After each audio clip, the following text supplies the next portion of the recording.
तो बच्चों, आज मैं आपको याद कराऊंगा कि कौन सा पोएम क्या है। तो चलिए फटाफट शुरू करते हैं। देखिए, यहाँ फर्स्ट पोएम है sweetest love I do not go. और ये है क्या? ये है लिरिक। अब लिरिक क्या होता है? लिरिक का हिंदी होता है गीत काव्य। क्या होता है? गीत काव्य, यानी ऐसा कविता जिसे गीत के रूप में गाया जा सकता है। गीत काव्य लिरिक का मतलब होता है। अब हम कैसे याद करेंगे इसको? तो देखिए, फटाफट याद हो जाएगा, आपको तुरंत याद हो जाएगी।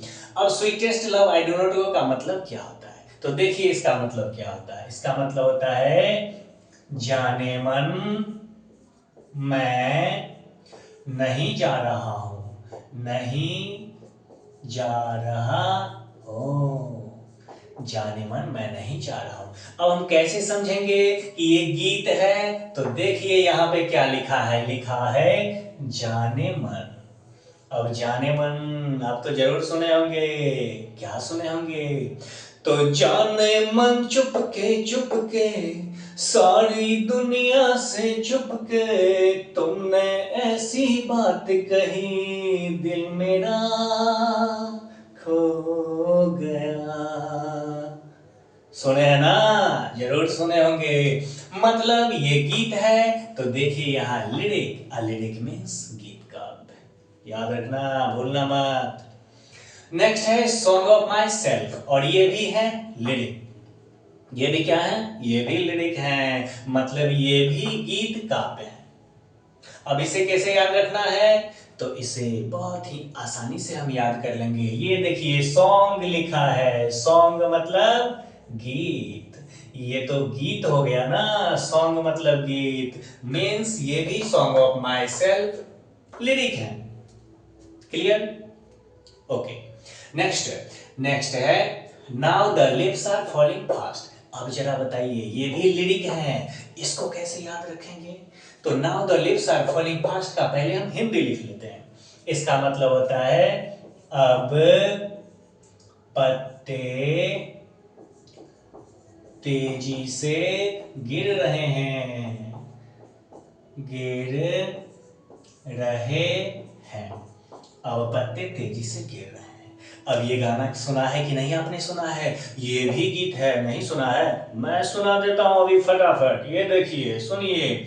अब पत्ते गिर रहे हैं बड़े तेजी से, सबको हो रही है खबर तेजी से। सुना है ना यार? तो ये भी क्या है डियर स्टूडेंट्स? ये भी लिरिक है। तो लिरिक मतलब ये तीनों हो गया आपका लिरिक, गीत का गाया जा सकता है इसे। ओके, ठीक। नेक्स्ट है हमारा ode to autumn. Ode to autumn है। ऑड, और ये तो वेरी सिंपल है। देखिए यहाँ पे लिखा है ऑड, और ऑड लिखा है तो ये है ऑड। ऑड, ऑड का मतलब होता है संबोधन गीत। इसका हिंदी होता है संबोधन गीत होता है। तो आप याद रख लेना, चैप्टर में ही इसका लिखा हुआ है क्या है। ये तो बहुत आसान हो गया। नेक्स्ट है एन एपिटाफ। अब एन एपिटाफ को कैसे याद करेंगे? एन एपिटाफ, ए पिता, ए पिताजी, ए पिता, ए पिताजी, ए पिताजी मेरे को पैसा चाहिए। मैंने बड़े डर डर के, पिताजी से मैं बहुत डरता हूँ, मैंने डर गया, डरते डरते मैंने बोला पिताजी मुझे 1,000 रुपए की जरूरत है। और पिताजी भाई थोड़े गुस्सेल टाइप के है ना मेरे, तो ऐसे नाक पर से चश्मा थोड़ा सा नीचे करके उन्होंने ऐसे देखा मुझे, और पता है क्या बोला? 1,000 रुपए निकाला, बोला एलो जी, ये लो जी। अब देखिए ये लो जी से यहाँ क्या लिखा है? L G, L G. पिताजी ने क्या बोला? पिताजी ने बोला पैसे, बोला ये लो जी, ये लो जी। ये लो जी से हम पहुंचेंगे कहां पर? एल जी पर। L G. Clear? Well, next the soldier. The soldier को देख लीजिए, बहुत आसान है। द सोल्जर, सोल्जर मतलब तो समझते ही होंगे ना, देश के लिए युद्ध करते हैं। क्या करते हैं? वार करते हैं। वार का मतलब युद्ध होता है ना, वार का हिंदी। तो सोल्जर वार करते हैं, युद्ध करते हैं, युद्ध करते हैं देश के लिए। अब देखिए, अब तभी हम सोते हैं रात को चैन से। ये देखिए, सोनेट मतलब सोते हैं, सोते हैं, तभी हम सोते हैं। युद्ध करते हैं ना, दुश्मनों को घर में घुसने नहीं देते हैं, देश में घुसने नहीं देते हैं सोल्जर लोग। तभी हम लोग और आप लोग यानी हम सब सोते हैं चैन से। अब सोल्जर क्यों युद्ध करते हैं? क्योंकि वो देशभक्त होते हैं। अब देखिए, यहाँ पेट्रियोटिक पोएम लिखा हुआ है। तो पेट्रियोटिक का मतलब होता है देश भक्ति। तो देशभक्ति कविता है। और सोल्जर लोग युद्ध करते हैं, वार करते हैं। तो सोल्जर वार पोएम है। सोते हैं तभी हम लोग चैन से, तो ये सोनेट है। क्योंकि युद्ध क्यों करते हैं सोल्जर? क्योंकि देशभक्त होते हैं ना वो लोग। तो पेट्रियोटिक पोएम है। तो इस प्रकार द सोल्जर तीन टाइप की चीज है। कौन कौन है? एक है वार पोएम, एक है सोनेट और एक है पेट्रियोटिक पोएम। आप बड़े आसानी से इसे याद रख पाएंगे और बोलेंगे नहीं। चलिए नेक्स्ट देखते हैं। नेक्स्ट वाला है Macavity the mystery cat. Macavity the mystery cat, और ये है क्या? तो ये क्या, ये है ह्यूमरस पोएम। अब हम जानते हैं कि ह्यूमरस मतलब क्या होता है। ह्यूमरस मतलब होता है मनोरंजन भरा कविता। मनोरंजन भरा कविता, मनोरंजन भरा कविता होता है। ठीक, अब देखिए, अब यहां लिखा है मेकाविटी। तो मेकाविटी मतलब माँ की बेटी। मेकाविटी मतलब माँ की बेटी। या माँ की बेटी क्या करती है? तो कैट पाले हुए है, बिल्ली पाले हुए है। अब माँ की बेटी बिल्ली क्यों पाले हुए है?